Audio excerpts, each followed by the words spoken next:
Ya, Anda kembali menyaksikan Indonesia Bersuara. Tadi kita sudah dengarkan argumen dari tim yang ada di sebelah kanan saya, bahwa Pak Joko kekhawatirannya adalah kenapa baru sekarang? Kenapa kok lembaga sandi negara mau repot-repot baru sekarang? Apa mungkin karena baru sekarang diajaknya oleh KPU ya? Tapi kenapa baru sekarang dirasa perlu untuk mengamankan ini? Dan juga kalau memangnya kita ada azas rahasia itu hanya berlaku di TPS, bukan kemudian di data yang sudah keluar dari TPS menuju ke pusat. Apa tanggapan Anda, Pak Joko? Berdasarkan evaluasi kejadian-kejadian terdahulu, lembaga sandi negara merasa prihatin. Untuk itu perlu adanya bantuan dari kami, dari lembaga sandi negara untuk mengamankan proses penyampaian suara. Yang terdahulu itu maksudnya yang mana, Pak? Pada tahun-tahun sebelumnya. Terjadi pemilu, ada nama partai diganti kolor hijau, ada apalagi lah, itu yang kita khawatir seperti itu. Kita ada evaluasi sehingga kami concern terhadap kejadian itu. Untuk itu kami punya inisiatif dan kebetulan memang masa-masa yang lampau kami belum dilibatkan. Untuk itu benar apa yang disampaikan tadi, bahwa kalau memang mau rahasia ada di tempat TPS itu. Tapi kami yakin dan percaya di setiap TPS pasti ada saksi banyak, pasti ada penjagaan. Secara fisik itulah mereka bertanggung jawab. Kami akan bedakan bahwa pengamanan di sini pengamanan secara fisik dan pengamanan non fisik. Non fisik adalah ketika perolehan suara dikirim melalui jaringan internet atau jaringan telekomunikasi. Ini di tengah jalan ini yang perlu kita amankan. Perlu kita pahami kepada kita semua bahwa tidak ada satu gelombang elektromagnet pun yang tidak bisa disadap, yang tidak bisa diretas. Ini sungguh kita harus satu paham bahwa ini akan terjadi. Untuk itu jaminan lembaga sandi negara untuk mengamankan ketika perolehan tadi disampaikan ke pusat di tengah jalan tidak akan bisa dimodifikasi. Bahasanya seperti itu. Terima kasih. Silakan. Ya, silakan. Bang Rey. Saya dulu atau bagaimana? Silakan, Bang Rey. Senior dulu. Saya dipanggil duluan jadi saya dulu. Baik, terima kasih Pak Joko. Sebetulnya begini, yang menjadi pertanyaan teman-teman terutama di Komisi 2 itu sebetulnya yang paling penting, paling fundamental adalah independensi. Begitu kan. Kita bisa bayangkan misalkan kemudian Lemsanik, mohon maaf Pak Joko ini diangkat oleh Pak SBY. Pak Presiden ini kan juga ketua Demokrat. Namanya juga sama-sama manusia kan begitu. Suatu saat misalkan entah kejadian politik seperti apa, saya kira feeling politiknya kemudian Bapak muncul percaya begitu. Pak SBY bisa netral? Ntar dulu. Dari penjelasan saya bisa disimpulkan nanti. Saya percaya Pak SBY, cuma kadang-kadang kan ketua parpol pinginnya menang, nggak mau kalah. Itu yang pertama. Jadi faktor independensi itulah yang kemudian menjadi pertimbangan kami teman-teman Komisi 2 sehingga merasa perlu mempertanyakan kepada KPU. Itu yang pertama. Yang kedua, kita punya pemilu 2004 kemudian 2009. Di 2009 itu ada faktor teknologi yang aneh. Waktu itu masih ingat kita Pak Ray ya, 1 minggu atau beberapa hari itu teknologi tiba-tiba mati, update data itu gagal. Tiba-tiba kemudian setelah hidup kembali tiba-tiba suara salah satu partai, nggak bisa disebut partainya, itu melonjak luar biasa.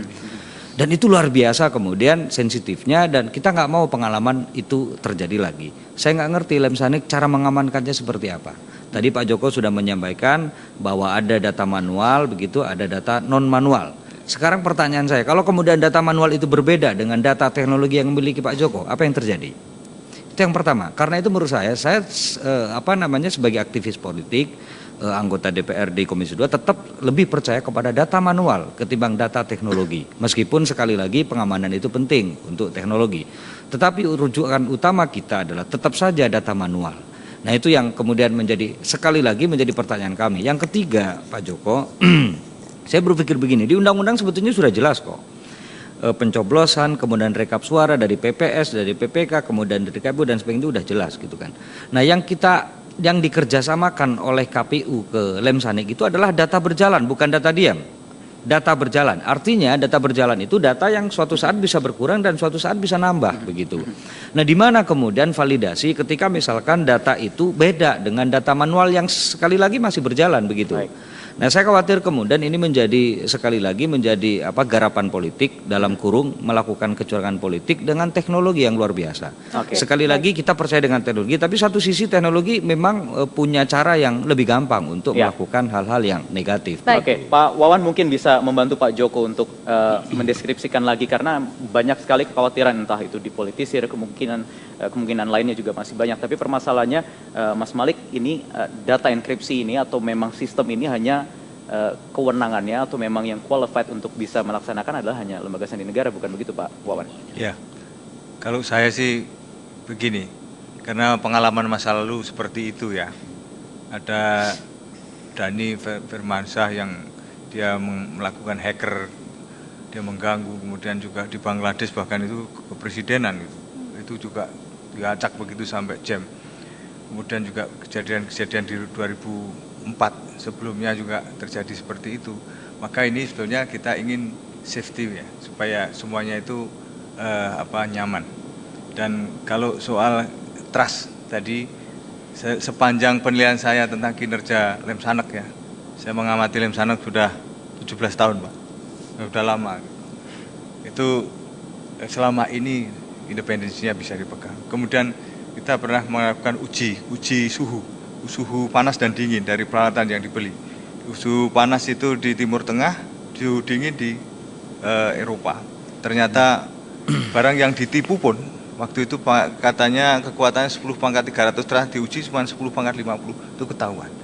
Dari sini maka kita dorong waktu itu Lemsanek juga melakukan uji kunci, supaya kunci-kunci ini kalau kita beli peralatan itu sudah diubah sedemikian rupa, dimodifikasi sedemikian rupa sehingga negara produsennya tidak bisa lantas mengacak. Jadi kunci-kunci inilah yang berupaya mengamankan dari sejak suara awal sampai kepada akhir di pemilu ketika diumumkan itu supaya clear. Kalau mengenai Pak SBY sebagai presiden, menurut saya Pak SBY selama ini bisa menempatkan mana pada saat berpartai dan mana pada saat duduk sebagai presiden. Nah, kita sama-sama kritisi, menurut saya Pak SBY terbuka dari kritis ya, kritik tidak ada masalah. Kemudian dari DPR sendiri boleh minta pertanggungjawaban, terus juga melakukan audit juga. KPK terlibat, kalau memang ada persoalan-persoalan kehilangan trust tadi bisa langsung dipanggil, kan di sini ada forum RDP Pak ya, dengan pendapat cecar aja. Dan masalah audit itu sekali lagi Pak Wawan sama sekali tidak ada NOU-nya. Artinya begini, saya nggak ngerti gimana caranya, tetapi yang pasti bahwa tadi Pak Joko udah menyampaikan bahwa tidak ada jaminan teknologi yang bisa dihack, Pak. Termasuk Lemsanek, itu yang pertama. Bisa nggak Lemsanek menjamin bahwa teknologi itu nggak bisa dihacker? Oke, Pak Malik boleh ditahan di poin yang pertama itu dulu, nanti poin yang kedua kita lanjutkan setelah jeda berikut ini. Nanti juga selain itu kita akan bahas apa sih sebetulnya definisi lembaga sandi negara jika untuk mengamankan rahasia negara, apakah data pemilu ini memang rahasia negara? Nanti kita akan bahas semuanya di Indonesia Bersuara yang akan kembali sesaat lagi.